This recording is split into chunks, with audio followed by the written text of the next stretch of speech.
Well, I'm David Seckman, Director of the Jeffersonville Township Public Library.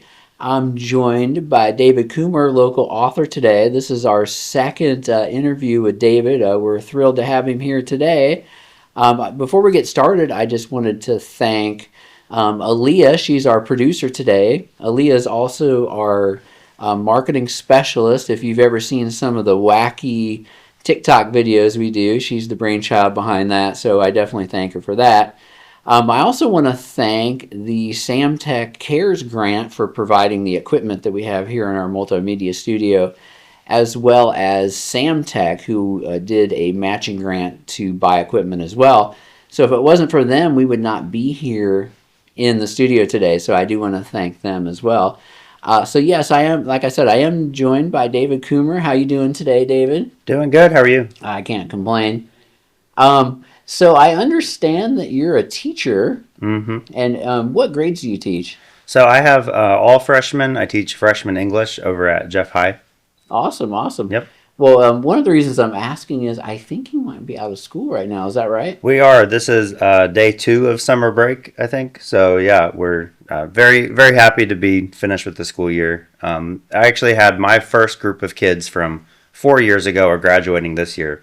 So I'm going to go to graduation this weekend and see the first students that I had graduate. So that'll be really cool, I think, as well. Kind of full circle. That's really cool. Yeah, that's pretty special for sure. So do you have plans for the summer? Anything exciting that you have? So I'm actually going on a school trip that one of my buddies at the school is leading, sort of like an educational like chaperone thing. But we're going to Italy. Oh, so that's fun. very exciting. I've never been there before. And then besides that, I think my wife and I will go on a little trip somewhere, probably. Maybe to West Virginia again, possibly. Oh, cool. It's a beautiful area. Mm-hmm. Probably inspiring for some. Very much, yeah. Maybe a book like this or something, yeah.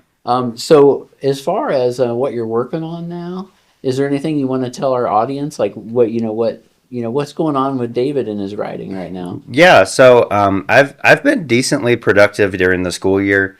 Sometimes during the school year, my writing just like falls off a cliff. But I've managed to write probably 100,000 words or so during the school year from starting back in August. And so there's kind of 2 separate projects, but what's exciting is that both of them are actually set in New Albany, Jeffersonville area. I'm kind of really focused on this area, the setting of it, and setting a couple different stories there. So one of them is more literary fiction, and it will probably be out sooner than the other one. And the other one is kind of a typical like mystery thriller, my sort of usual genre.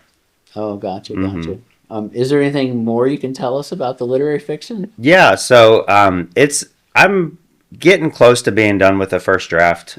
So hopefully it can come out later this year, probably the beginning of next school year, depending on how productive my summer break is. So it's going to be called This Modern Midwestern Trip. It's going to be set in New Albany, Jeffersonville area, and it'll be a little bit futuristic. I'm kind of looking ahead like 20 years or so, and it's about a group of friends that go through college, get out of college, and they are kind of, if you've ever read like Hemingway or Steinbeck, they write about young people in their time period, which was after World War II, who are shell-shocked from war and traumatized and things like that. So my characters are shell-shocked and traumatized, but without having a specific war that traumatized them. It's sort of the general anxiety of today, modern times, climate change, other things going on. So I'm sort of looking at that like disillusionment, but with modern times. Like they haven't been to a war, they haven't gone through any of that necessarily, but they have their own. I think we all know there's a lot of stuff nowadays that is anxious, and it makes you feel sort of the same shell-shocked way. Fair enough, like social media, Yeah. perhaps. Yeah, and if you think 20 years ahead, you have climate change, you have one of them has like an AI girlfriend, trying to really lean into that type of sort of combining lit fiction with like futuristic, sort of just a little bit of dystopian. Interesting. Yeah. Yeah, that sounds fascinating, and it's set in southern Indiana. Yeah, it's going to be very, very clear, firmly set in New Albany, Jeff area. Oh, Kind of a cool. crossover between the two. Nice, very cool. Well, hopefully the walking bridge is still around in 20 years. Hopefully, That's right. I think it will be. nice. I'd say so. Nice, Yeah. very cool, very good. Now, is there any particular settings that jump out into that? Yeah, I started with an initial draft and I keep adding more and more to it and then moving some stuff over to book 2. It'll probably be a 3-book Oh, trilogy. cool. Amazing. And so I kind of had a ton written and I've been like moving pieces over here and moving pieces over here, and it's been a very kind of a messy process. But I am really happy with what I've sort of ended up with for book 1. As far as specific settings, I think like a lot of the restaurants and bars will probably make it in because they're 22-year-old, 24-year-old kids, kind of drinking away their anxiety, or however you want to put it. And then I think like a lot of the downtown areas will definitely make an appearance. The riverfront, probably the Green Tree Mall, which might be closed in 20 years. So It might be something else by that point, right? things like that where I'm like, I really try to appreciate them while they still exist.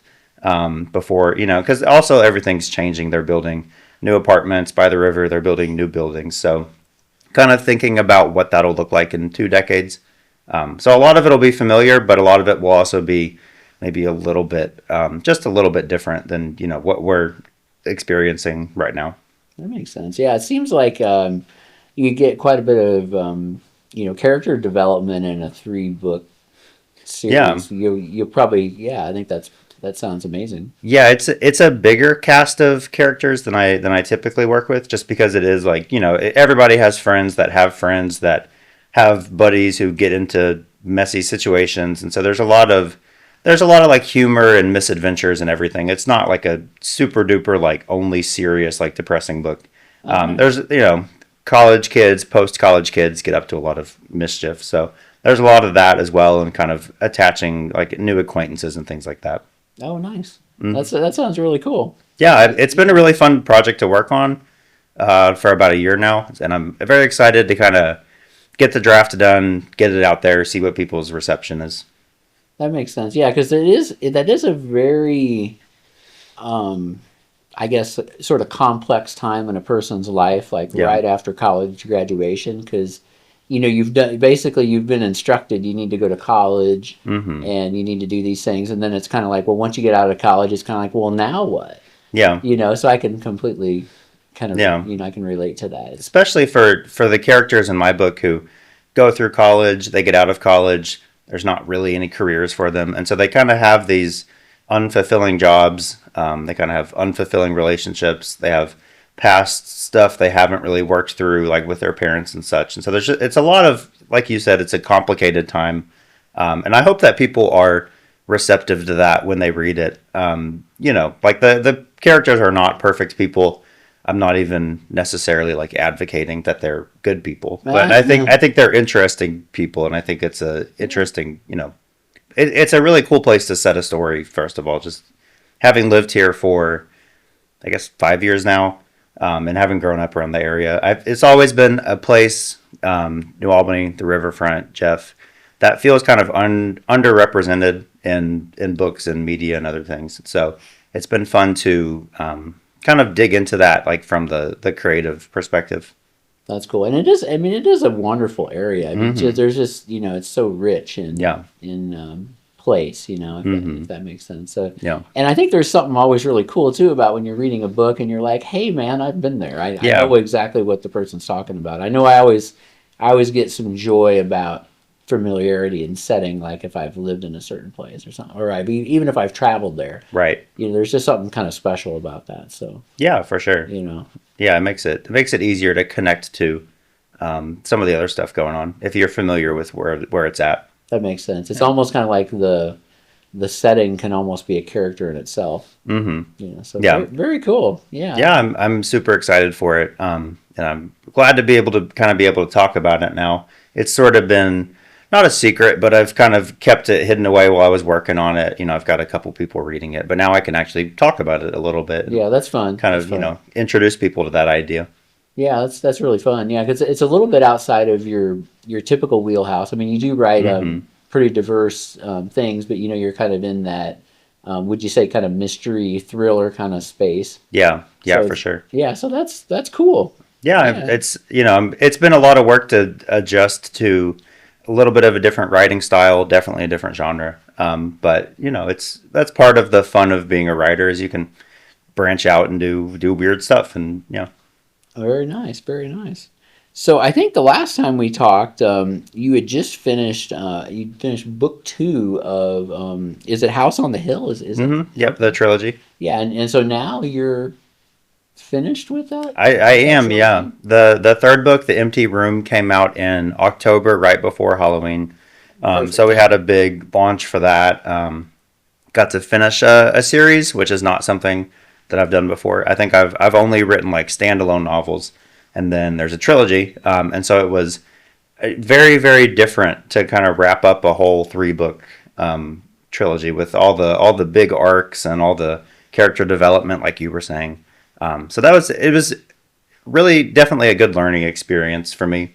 That makes sense. And it almost sounds like it kind of sort of paved the way for this new project in a way, because like you said, you've done Hmm. standalone projects before, and then the trilogy. So it sounds like it's kind of propelled you to explore the multi-book Yeah, format a little bit more. yeah, it So definitely got me thinking about, if you have a story that has so much in it, I'd rather write a trio of shorter middle novels than like one 800 page book, that makes sense. for a variety of reasons. Probably keeps people's attention a little bit better. Yeah, Probably. yeah, It's like, wow, I don't know if I can finish this yeah. 800 Eight pages. 800 is intimidating. Yeah. Yeah, that definitely makes sense. Hmm. I'm thinking of like the Infinite Jest, for example. Right. Yeah, Yeah. for sure, for Yeah. sure. They say like only 7% of people finish that Yeah. one. So, I can't imagine. I've not attempted that one, but there's some big books that I've tried. Yeah. not to plug the library, but something we're thinking about is doing like a book club that's considered like a big book Hmm. book club. So maybe we'd pick one book, like one big book. For example, like the Infinite Jest, it's like a Yeah. 1,079 pages, and we would spend like the whole year reading it. Hmm. So maybe we do like 100 pages a month Right. by those Also, big books. if you're like going through that book with other people, like your book club, for example, I feel like you can. It's a little easier for like accountability purposes, Right, and right. also like if there's a part that you're just like not totally engaged in, usually someone else will kind of pick up the slack. It's like a group project almost in that case. That makes Yeah, that sense. definitely makes it more. I would imagine that makes it a little bit easier to get through the whole thing. Yeah, so that's something we're kind of Hmm. thinking about. Now, kind of back to your House on the Hill series for a moment. Hmm. Did I read that you did a prequel to that, or am I mistaken? Yeah, so there's a it's only available on Kindle Okay, because it's like a very short novella, almost a short story. okay, But it is sort of a prequel. Um, it's completely unrelated to the trilogy, except that the house on the hill is the main setting in the prequel. Gives you a little bit of background about what was going on there, why it's so creepy now, okay. and then a lot of that actually came back up in book three when I was kind of tying everything together. Oh, So nice. if you had read the prequel before book three, there were a couple things that not like spoilers, but that you were kind of like, oh yeah, I remember, Oh, this okay. little reference from the prequel. Nice. That makes sense because is the trilogy, is it the Woods family? Yep. Is that who you're following? Yep. Now, are they in the prequel at all, or it's just the house? They're not. It's set roughly 80 years or so before the main trilogy. Oh, And interesting. then in book three, there's actually a couple chapters that are also a flashback to previous things happening at the house. Gotcha. Now the House on the Hill, is it set like in more or less modern times? It is, yeah. It's sort of like a 2010 setting somewhere. I think I dropped some hints that it was like somewhere in like rural Kansas, Okay. just somewhere that's like very far away from civilization. You have the little town New Haven, and then you have the mansion. Okay. Hmm. Interesting. Yeah, yeah, very cool. Yeah, I was wondering about that because I saw that there was the prequel, and I was like, oh, that sounds interesting. Yeah, I Hmm. wasn't familiar with that, but that's pretty interesting. Now, is there any sort of historical? I guess since it's 80 years previously, does it have a bit of a historical fiction kind of feel to it a little Yeah, bit? I tried to make it feel a little bit more like, I guess that would be early 1900s type, Okay. like World War One, World War Two. So a little bit more of that with the description, and even the writing style is a little bit different Oh, than nice. the main trilogy. It kind of takes you back a little bit. Yeah, that was the intention. Oh, cool. Hmm. Nice. That's interesting. I have to check that one out. So now you mentioned that you facilitate a creative writing club. Hmm. So what are your ages for that? So the writing club is kind of a mix of students that I had this year, students that I've had in the past. So I think we had somebody from every class at Jeff this year. We Oh, had freshman, nice. sophomore, junior, senior. And every year we put out a couple of short anthologies where the kids get to write their own stories. We kind of bind them together and then sell them around the school. Oh, nice. So it's always really fun to see them for the first time realize that people will actually like pay money for their work and to read some of their creative stories they've been writing. So it's a nice practice with advertising and with pseudo publishing. Oh, nice. And it's also just a good confidence boost for some of them to realize that like they do have talent as writers, and Yeah. they can if they keep up with it, they can keep improving, and people will read it and people will enjoy it. Nice. Now, how often do they meet? Or do y'all meet? It depends on the time of year. We typically do every other week, and then a few months kind of in our busy season we'll meet like weekly.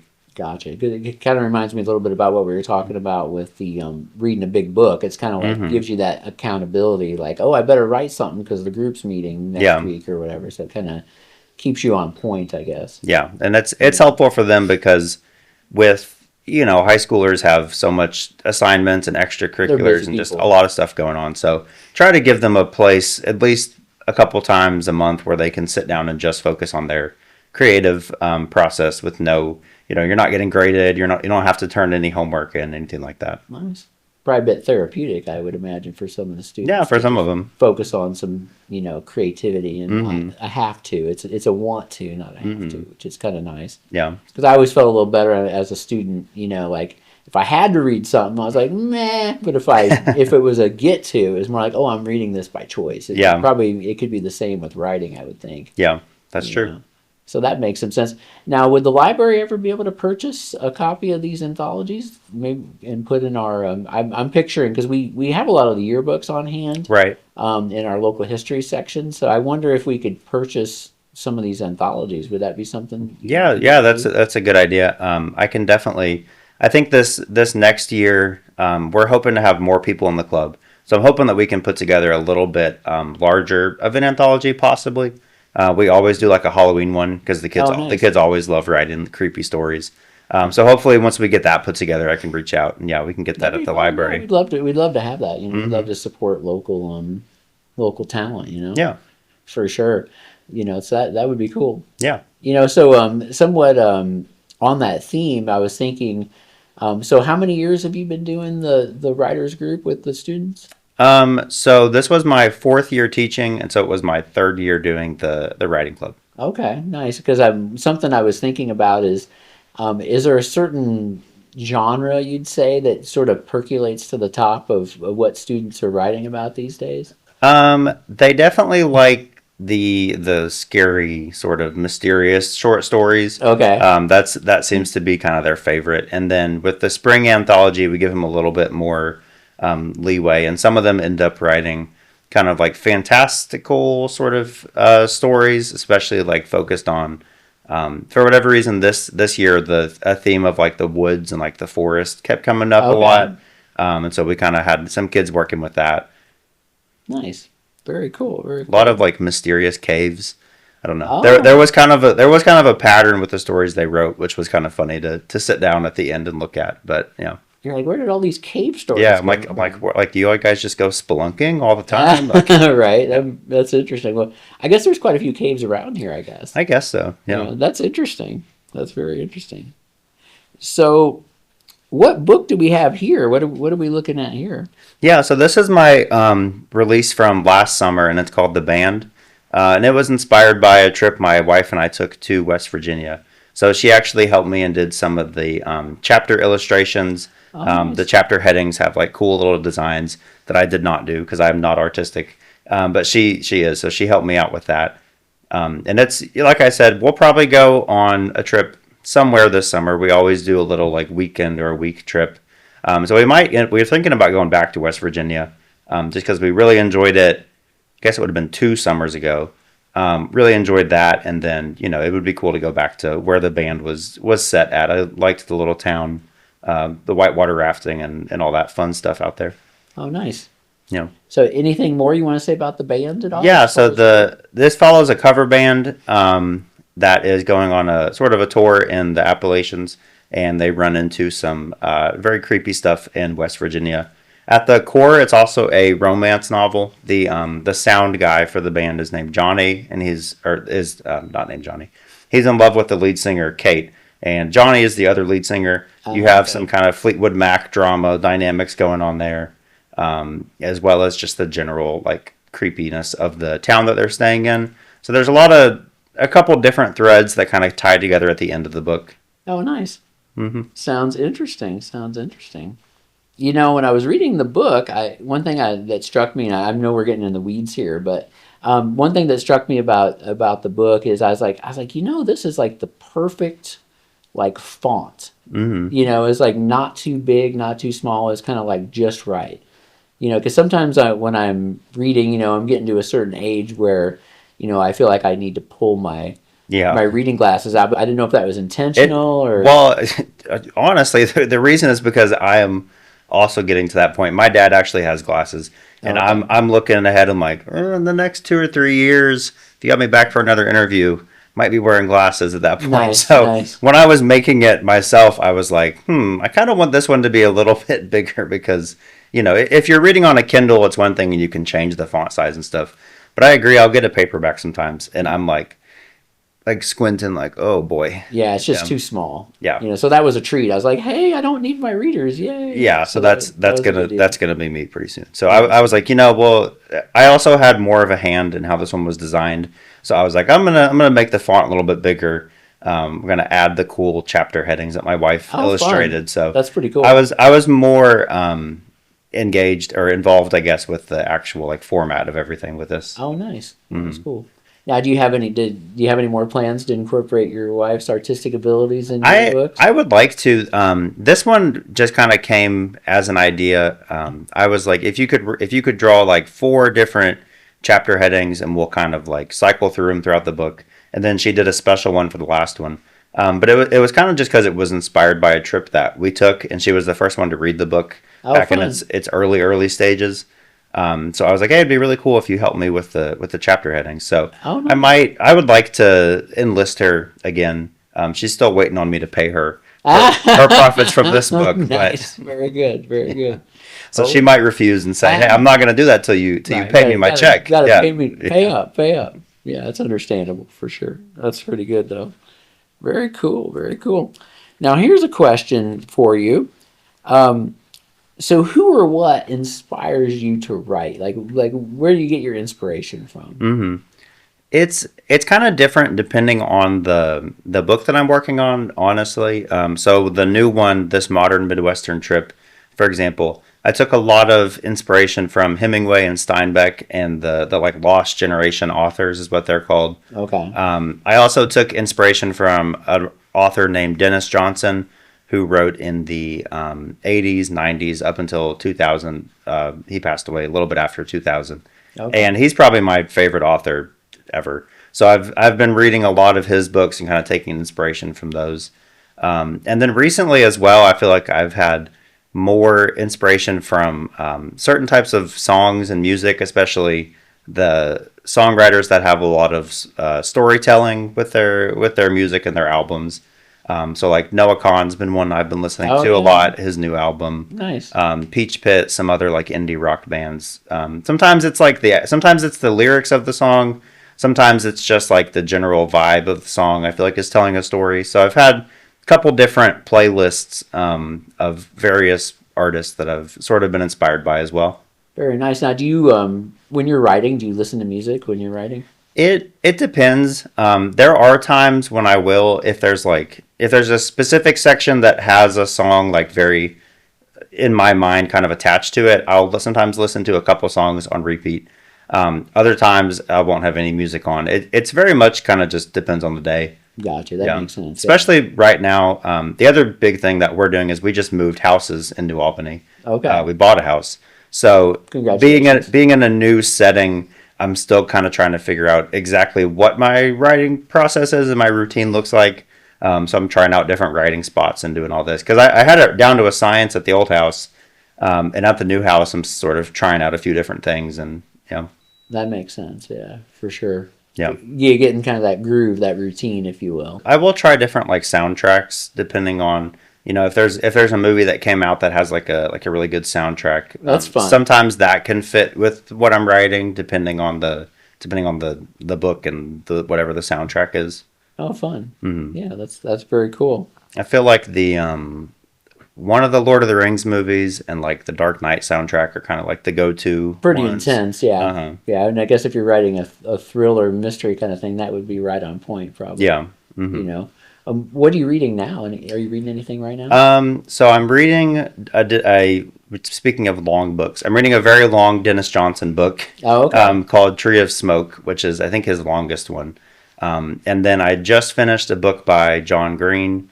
I hadn't read Turtles All the Way Down yet, so I just finished that because he has a new book coming out this fall that I'm super excited about. Oh, John Green does. Mm-hmm. Oh, okay. Yep, and it's always fun. Some people know this, but a lot of people don't know that he's like an Indiana author, lives in Indianapolis. A couple of his books are set in Indianapolis, for example. So that was kind of cool. As I didn't know that it was when I started reading it, but Turtles is set in Indianapolis, and I was like, oh, okay. So it was kind of neat to see what he does with his hometown setting. Since that's kind of what I'm trying to do with my current book. Oh, that makes sense. And he's also just a really good author and a good person. So I always enjoy most of his books. Nice. Very good. I saw him speak maybe I think about a year ago. Oh yeah. He spoke in Indy for the it was the Indiana Library Federation, and he was talking about like intellectual freedom and that sort of thing, the First Amendment. Yeah, he genuinely he's a very good author, but he's an even better person. I feel like he's always whenever he has like a speaking engagement or a podcast or whatever, he does a lot of nonprofit work. Just a fantastic guy. Oh, that's cool. Yeah. We always like those Indiana natives. It's always for good sure. to see. We have a nice literary history. You think about like Kurt Vonnegut and that sort of thing. So that's fun. So here's a question I'm going to put you on the spot with. So if you could pick any of your books that you've written so far, which one would you recommend and say, hey, you should read this for your book club? That's a tricky one. So when I lived in Madison, Indiana, I wrote a book called Everything Somewhere, which is more of a literary fiction kind of. That was sort of my first attempt at writing a literary fiction book set in a specific town, which is what I'm doing with a new one. That one is a good book club book, especially if you're someone that like grew up in Madison like me, or you're familiar with the town, or even if you're not, it's very similar to New Albany, small river town kind of a vibe. Besides that, I think the Misery House, and I think that trilogy, if you wanted to do a trilogy, I think that's a good book club pick as well, because it has a lot of the mystery thriller genre that people love. It has a lot of depth to it as well with the characters and some of the symbolism in the book. So I think there's a lot of things you could kind of pick through and talk about with the Woods family and the House on the Hill trilogy.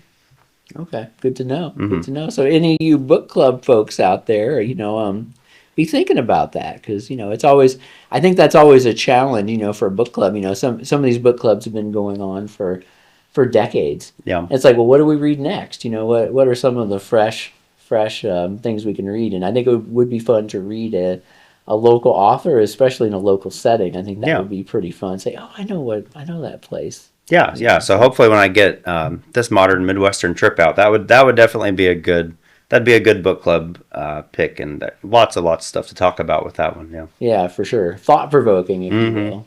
Very nice. Very nice. So what is next for you?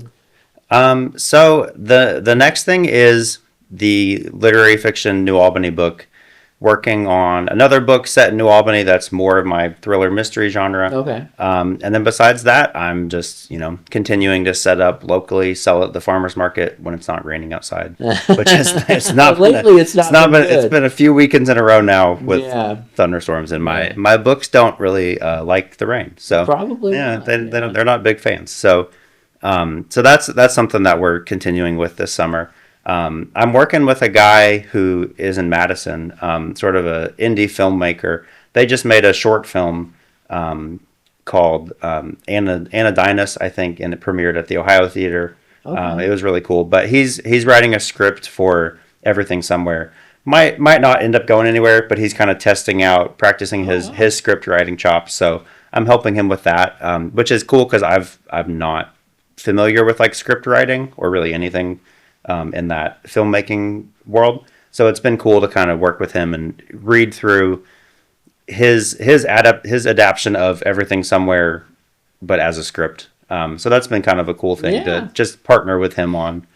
So that's kind of a side project currently, but those are sort of the main things going on this summer.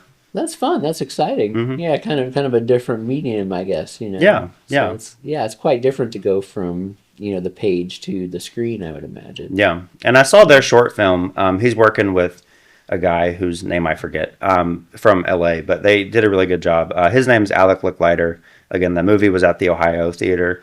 Very, very cool little short film about a veteran with PTSD. So that was a really, really nice to go up there and talk with him and see that film.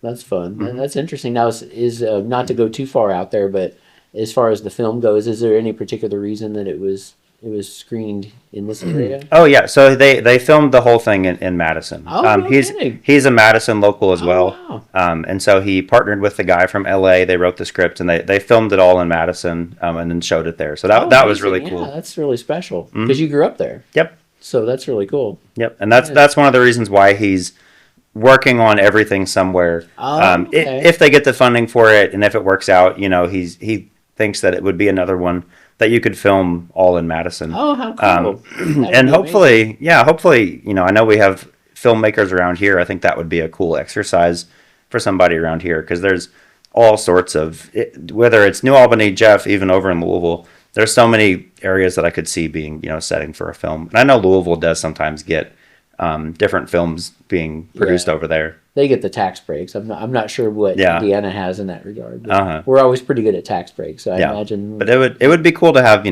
local filmmaker put something together like that in this area. Yeah, absolutely. That would be very cool. Very cool. Yep. So good stuff. Well, it would so if we wanted to, if our audience out there wanted to purchase one of your books or find out more about your books, what would they need to do?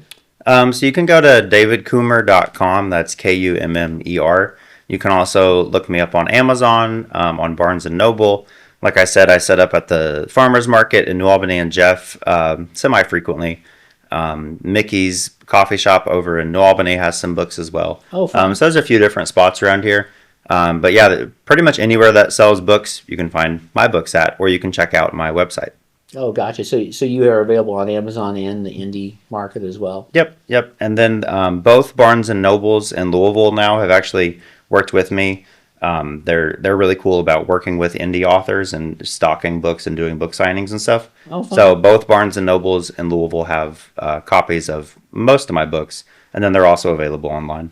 Amazing. Mm-hmm. Good stuff. Well, it was a pleasure talking with you again. Yeah, I appreciate you having me back. It's good to be back. Yeah, it's always great to conversate with a local author and get to know you a little bit better. So and for me, it's a good way to kick off the summer and kind of talk through what I'm focused on for the next 2.5 months. So very cool. Yep. Well, enjoy your summer. I imagine it's always a fun thing to have your summers off. So yep, I'll enjoy it. I'll definitely be productive most of the time. Awesome. Yeah. Very cool. Thank you. Thank you again. Of course.